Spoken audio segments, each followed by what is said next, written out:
സാജിദ് അജ്മൽ കൂടി എൻ്റെ കൂടെ ഉണ്ട്. സാജിദ് അശ്വിനി ആശുപത്രിയിൽ നിന്നാണ്. സാജിദ്, അവിടെ വന്ന സുരേഷ് ഗോപിയുടെ പെരുമാറ്റ രീതികൾ എങ്ങനെയായിരുന്നു? അദ്ദേഹം ആളുകളെ കണ്ട് സംസാരിക്കുകയും മറ്റൊക്കെ ചെയ്തോ? ഈ മൗനം മാധ്യമങ്ങളോട് മാത്രമേ ഉള്ളൂ? നിഷാദ്, അശ്വിനി ആശുപത്രിയിലാണ് ഇന്നലെ CPM BJP സംഘർഷത്തിൽ പരിക്കേറ്റ ചില ആളുകൾ, അവരുടെ സിറ്റി ജില്ലാ പ്രസിഡന്റ് ഉൾപ്പെടെയുള്ള ആളുകൾ ഉള്ളത്.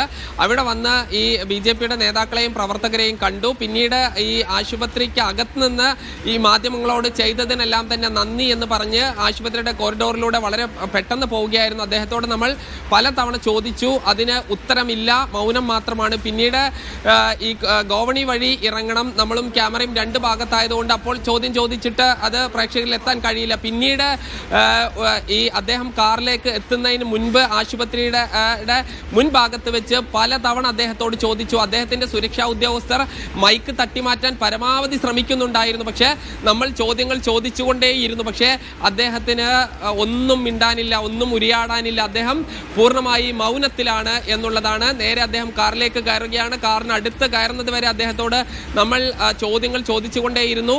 അദ്ദേഹത്തോട് നിരവധി കാര്യങ്ങൾ, അത് ഈ വ്യാജ വോട്ട് ചേർത്തത്, വ്യാജ ഐഡന്റിറ്റി കാർഡ് നിർമ്മിച്ചത്, ഈ സുരേഷ് ഗോപി തന്നെ ഇങ്ങോട്ട് വോട്ട് ചേർക്കുകയും പിന്നീട് മടങ്ങിപ്പോകുകയും ചെയ്ത കാര്യം, സുരേഷ് ഗോപിയുടെ സഹോദരന് ഇരട്ട വോട്ടുള്ള കാര്യം തുടങ്ങി നിരവധി കാര്യങ്ങൾ അദ്ദേഹത്തോട് ചോദിക്കാനുണ്ട്. പക്ഷേ ഒന്നിനും ഉത്തരമില്ല. പൂർണ്ണമായ മൗനം അവലംബിക്കുകയാണ് സുരേഷ് ഗോപി. എത്ര കാലം ഒരു കേന്ദ്രമന്ത്രിക്ക്, ഒരു MP-ക്ക് ഈ രീതിയിൽ മൗനം പാലിക്കാൻ കഴിയുമെന്നുള്ളതാണ്. ഒരുപക്ഷെ അദ്ദേഹത്തിന് ഇതെല്ലാം അടിസ്ഥാനരഹിതമാണ് എന്ന് പറഞ്ഞ് പോകാം. പക്ഷേ അതുപോലും അദ്ദേഹം ചെയ്യുന്നില്ല. കാരണം കൃത്യമായ തെളിവിന്റെ അടിസ്ഥാനത്തിലാണ് ഇത് വ്യാജമായി വോട്ട് ചേർത്തതാണ് എന്നുള്ള വിവരങ്ങൾ പുറത്തു വന്നിരിക്കുന്നത്.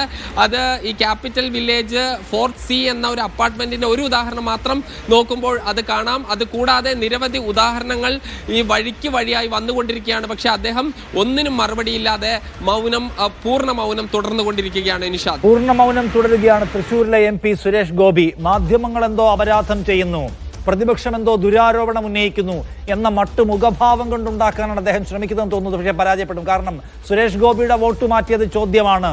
സുരേഷ് ഗോപിയുടെ സഹോദരൻ വോട്ട് മാറ്റിയത് ചോദ്യമാണ്. BJPയുടെ സംസ്ഥാന vice president V Unnikrishnan vote മാറ്റിയത് വ്യാജവിലാസത്തിൽ മാറ്റിയത് ചോദ്യമാണ്. RSS നേതാവ് വോട്ട് മാറ്റിയത് ചോദ്യമാണ്. സുരേഷ് ഗോപിയുടെ ഡ്രൈവർ വോട്ട് മാറ്റിയത് ചോദ്യമാണ്. ഒരേ വിലാസത്തിൽ 9-ലധികം കള്ള വോട്ടർമാർ എങ്ങനെ ഉണ്ടായി എന്നുള്ളത് ചോദ്യമാണ്. ഈ ചോദ്യങ്ങൾക്ക് ഉത്തരം പറയാൻ സുരേഷ് ഗോപിക്ക് ബാധ്യതയുണ്ട്. അതുകൊണ്ട് താനൊരു നിരപരാധി, വേട്ടയാടപ്പെടുന്നുവെന്ന മുഖഭാവം എടുത്തണിഞ്ഞാൽ കഴിഞ്ഞു കഥ എന്ന് അദ്ദേഹം വിചാരിക്കുന്നുണ്ടെങ്കിൽ അതൊരു വൃഥാ വിചാരമല്ലാതെ മറ്റെന്ത്. എൻ്റെ കൂടെ വീണ്ടും നടരാജ് പരശുറാം ചേരും. നടരാജ്, ഇപ്പോൾ അവിടുത്തെ ഓഫീസിലാണല്ലോ ഉള്ളത്. അദ്ദേഹം എന്തു ചെയ്യുന്നു അവിടെ?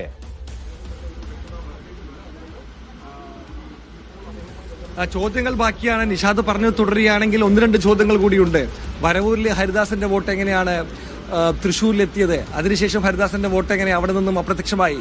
അതുപോലെ തന്നെ തൃശ്ശൂരിലെ BJP കൗൺസിലറായ പ്രധാനപ്പെട്ട ഒരു കൗൺസിലറുടെ വീട്ടുവിലാസത്തിൽ കൂടുതൽ വോട്ടുകൾ എങ്ങനെ വന്നു? ഇങ്ങനെ ചോദ്യങ്ങൾ അനവധിയാണ്. പക്ഷേ മറുപടിയില്ല. അദ്ദേഹം അകത്തുണ്ട്, തന്റെ പാർട്ടി പ്രവർത്തകരുമായും പ്രിയപ്പെട്ടവരുമായും സംസാരിക്കുന്നുണ്ട്. പക്ഷേ മാധ്യമങ്ങളുടെ ചോദ്യത്തിനോ ജനങ്ങളുടെ ചോദ്യത്തിനോ മറുപടിയില്ല എന്നുള്ളതാണ് ഏറ്റവും പ്രധാനപ്പെട്ട കാര്യം. അല്പസമയത്തിനകം അദ്ദേഹം മടങ്ങിപ്പോകും. അദ്ദേഹത്തിന്റെ വാഹനം തയ്യാറായിട്ടുണ്ട്. അദ്ദേഹത്തിന് ഇനി ഇവിടെ ഷെഡ്യൂൾഡ് ആയിട്ടുള്ള പരിപാടികളൊന്നുമില്ല. അല്പസമയത്തിനകം BJPയുടെ പ്രതിഷേധ പരിപാടി സിറ്റി പോലീസ് കമ്മീഷണർ ഓഫീസിലേക്ക് നടക്കും. അതിൽ സുരേഷ് ഗോപി പങ്കെടുക്കുമെന്നും ഇല്ലെന്നുമുള്ള പ്രചാരണമുണ്ട്. അക്കാര്യത്തിൽ സ്ഥിരീകരണമില്ല. അദ്ദേഹത്തിന്റെ അടുത്ത അനുയായികളോട് സംസാരിച്ചപ്പോൾ അതൊരു ഒഫീഷ്യൽ ഫംഗ്ഷൻ അല്ല, പ്രോട്ടോകോൾ പ്രകാരം അദ്ദേഹം പങ്കെടുക്കാൻ സാധ്യതയില്ല എന്ന് പറയുന്നു. അപ്പോഴും മുതിർന്ന BJP നേതാക്കൾ ആ പരിപാടിയിൽ പങ്കെടുക്കും.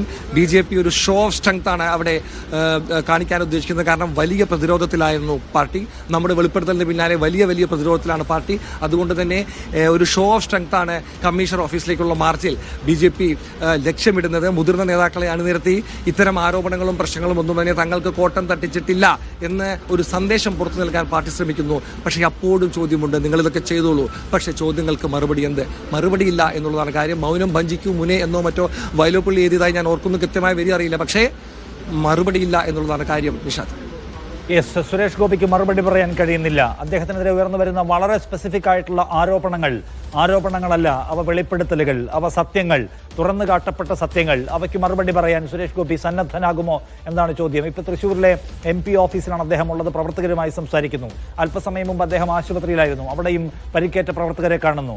എന്നാൽ താൻ വിജയിച്ച തെരഞ്ഞെടുപ്പിൽ അട്ടിമറികളുടെ ഒരു ഘോഷയാത്ര തന്നെ ഉണ്ടായിരുന്നുവെന്ന വെളിപ്പെടുത്തലുകൾക്ക്, സത്യങ്ങൾക്ക് ഉത്തരം പറയാൻ, വിശദീകരണം നൽകാൻ ഇപ്പോഴും കഴിയുന്നില്ല സുരേഷ് ഗോപി എന്ന MP-ക്ക്.